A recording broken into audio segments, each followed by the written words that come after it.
Hola, bienvenidos a LinguaVid, una puerta abierta al mundo. En esta ocasión vamos a hablar de los verbos modales. Vamos a iniciar la serie de los verbos modales. Estamos hablando de 12 verbos, así es que vamos a dividirlos de a dos en cada video para que poco a poco vaya usted entendiendo cómo funcionan estos verbos. Entonces, por favor, lo invito a que empecemos este video. Obviamente, lo primero que tenemos que ver o entender es qué son los verbos modales. Estos verbos pertenecen a la categoría de verbos auxiliares, es decir, no los usamos por sí solos, sino que tenemos que usarlos en combinación con otro verbo, obviamente un verbo principal. Y en algunas ocasiones se les llama modal auxiliar. Eso depende realmente de tipo de libro gramatical o de información que usted ha recibido respecto de eso. Pero realmente son ambas cosas. ¿Qué hacen estos verbos? A ver, los verbos modales los utilizamos para hacer una evaluación o una interpretación o un sojuzgamiento, si quiere pensarlo de esa manera, acerca de lo que estamos hablando o escribiendo, o para expresar nuestra actitud hacia ello. Estos verbos no tienen tiempos y generalmente los usamos solo para referirnos al presente o al futuro. Eso de que estos verbos no tienen tiempo es algo muy importante que deben de tener en cuenta. Recuerden que los verbos principales tienen 3 tiempos. De los verbos modales realmente no podemos decir eso. Voy a expresar unas oraciones muy simples para demostrar en términos generales lo que es el uso de estos verbos. Por ejemplo, si yo digo I can swim, estoy hablando de mi habilidad, de que puedo nadar. Si digo I could come tomorrow, pues estoy hablando de posibilidad porque estoy diciendo yo podría venir mañana. Si digo I must study harder o you must study harder, estamos hablando de necesidad. Usted debe estudiar más. Por ejemplo, si digo your friends should be here soon, estoy haciendo una deducción lógica. Estoy diciéndole sus amigos o sus amigas deberían estar aquí pronto. Si le digo, por ejemplo, we ought to be more serious, we ought to be more serious, eso suena we ought to be more serious. Estoy expresando obligación. Miremos, por ejemplo, entonces los modales en funciones comunicativas. Observen estas expresiones. Would you mind closing the door? Estoy haciendo una solicitud. May I help you? O would you like another drink? Estoy haciendo un ofrecimiento. Would you like to go to the party with us? Would you like to go to the party with us? ¿Qué estoy haciendo ahí? Exactamente, estoy haciendo una invitación. She could stay at home and study. She could stay at home and study. Estoy haciendo una sugerencia. You should see a doctor. Estoy aconsejando. Esta frase se puede decir de 3 maneras diferentes. Yo podría decir también you ought to see a doctor.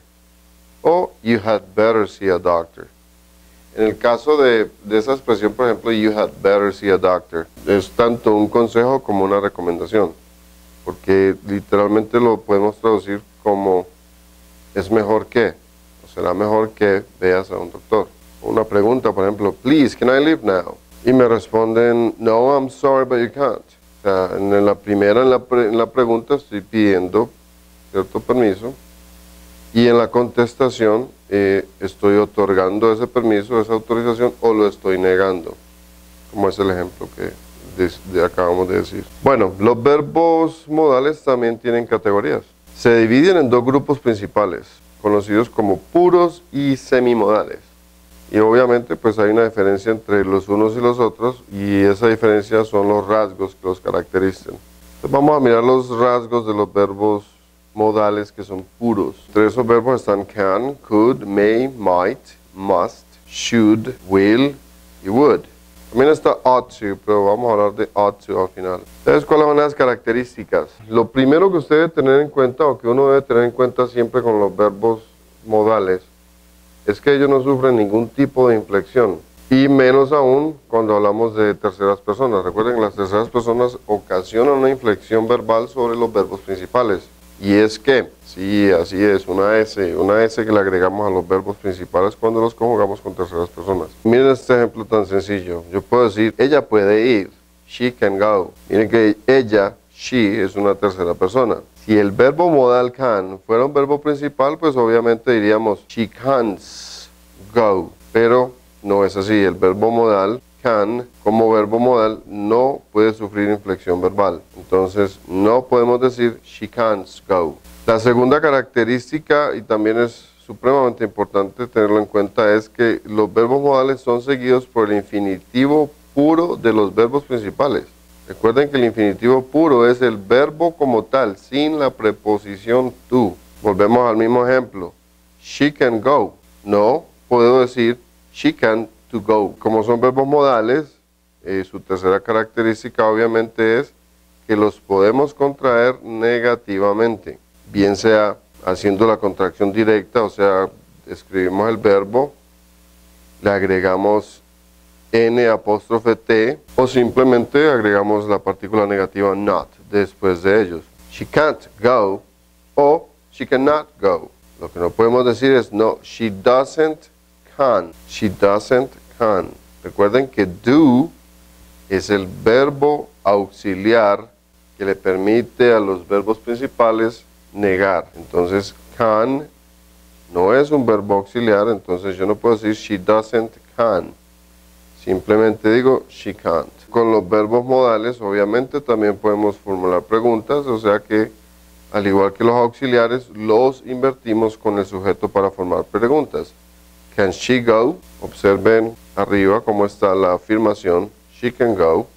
Y aquí estamos preguntando can she go. Su última característica es que los verbos modales no tienen pasado, o sea, no tienen forma de pasado. Yo no puedo decir, por ejemplo, she musted go, no. Entonces recuerden, los verbos modales no funcionan igual que los verbos principales o los verbos, sí, los regulares o los irregulares. No tienen tiempo. Sin embargo, siempre hay excepciones.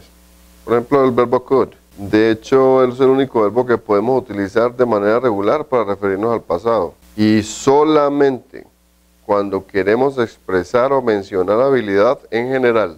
En algunos libros lingüísticos o idiomas, es posible encontrar información o es posible que se encuentre información si los ha leído ya o de pronto se anima a leer otros libros de gramática. De pronto descubre o puede leer información indicando que hay los verbos, por ejemplo, can, shall y will, tienen sus contrapartes que son considerados el pasado y el condicional de esos verbos. Eso es válido. Bueno, vamos a mirar un par de ejemplos de can y de could para expresar habilidad presente y en el pasado. Entonces vuelvo a retomar mi frase favorita. Yo puedo nadar. I can swim. En pasado yo diría entonces I could already swim when I was 5.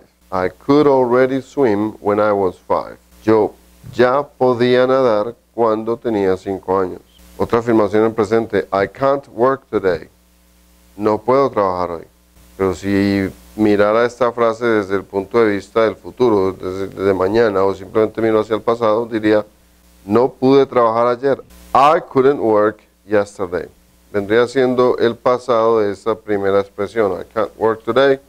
I couldn't work yesterday. Bueno, debido a estas similitudes en la expresión de habilidad, el verbo modal could es considerado por muchos lingüistas y académicos como pasado y sentido condicional del verbo can. Es decir, también funciona como podría cuando hablamos condicionalmente.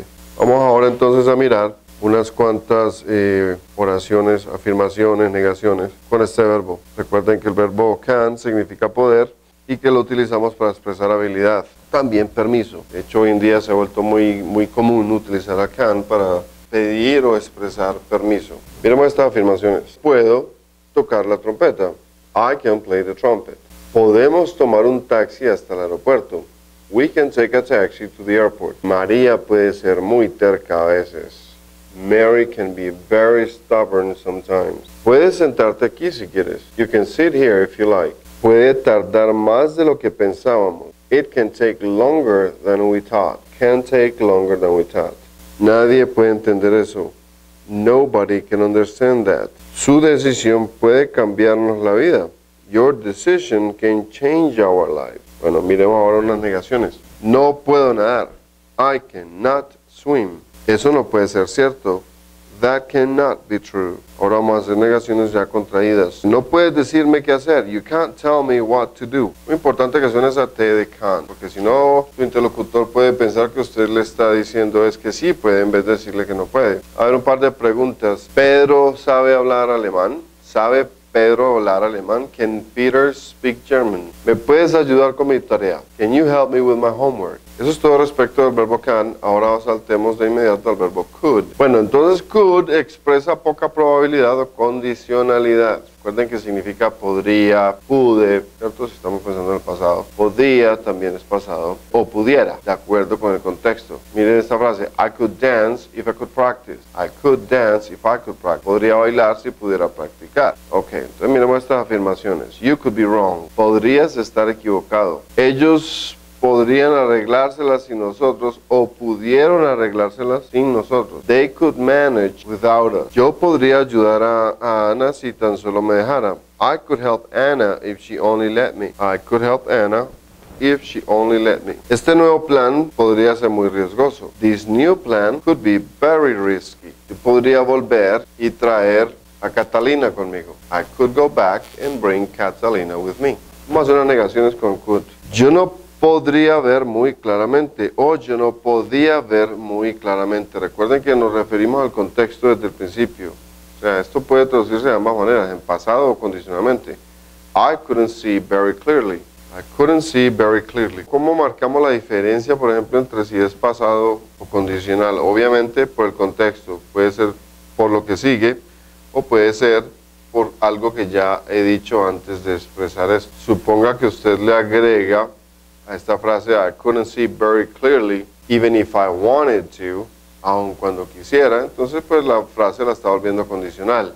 O si le agrega, por ejemplo, I couldn't see very clearly yesterday morning, pues obviamente ya no es podría, sino no pude, porque está hablando de ayer en la mañana. No podría dejarte sola. I couldn't leave you alone.